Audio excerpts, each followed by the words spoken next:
Before the game, you expected some guys to go up in role and minutes, and clearly, Talon had some higher usage tonight. Just wondered what you saw from him, and if anything else stood out about the guys that had more time. Yeah, Talon was great tonight. Really just had a look about him. That he was going to attack this game and play with a great deal of determination. Put more pressure on the paint on the rim than than we've seen in a lot of our games this year. Just the downhill nature of his game was really good. But he's a guy that's got to, he's at his best. The best fit for him is with the ball in his hands, with shooters around him. And, we haven't been able to create that type of role for him, but you can see what he can do, when he has that type of setting. So, really proud of his performance tonight. Just looking at the whole season with him, is that something that's been difficult considering LeBron and Russ, Malik to an extent?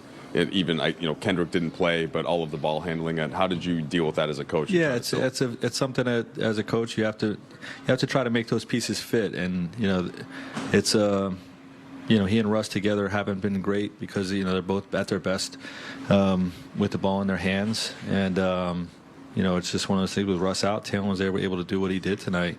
But that's just something that as a coach you have to figure out ways to make those things fit. Frank, just along those lines, what were your, obviously Talon got the contract in the summer and that obviously brings expectations. How did you view him coming into this year and then, where were sort of the growing pains, I guess, and kind of having gone through that, is for him, can this moment be sort of a building block into next year and beyond? Yes, I do think it can be a building block. And, this is why we signed him, to the extension, and why we believe in him. The key is trying to get, this type of efficiency, / production, when he doesn't have the ball in his hands, with some of the other vets out there. So, part of his growth and development. Really positive night for him. Frank, coming into the year, considering Talon's age and his frame, there was discussion from you to us of how you thought that he could be a stopper on your team. How do you feel like he acquitted himself to that role, and where is he now as a defender versus where he was in training camp?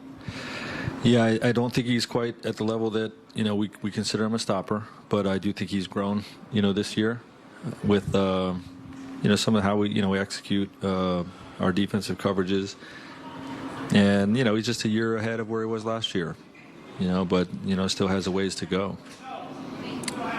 Frank, Malik had 4 assists tonight, and over the past month or so, he's had a lot of these games with 4, 5, 6 assists. What type of improvement have you seen him as a passer and a playmaker?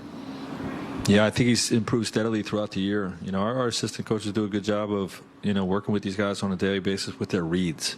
He is someone with his skill set, the ability to shoot the three and force long closeouts, and to get downhill. He's got a downhill burst like Talon.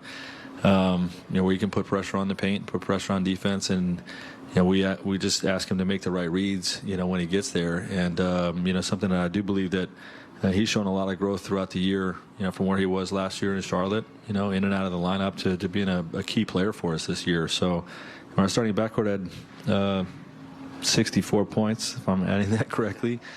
A hell of a night for those two guys. The Lakers are back at home on Friday for the second game of a back-to-back.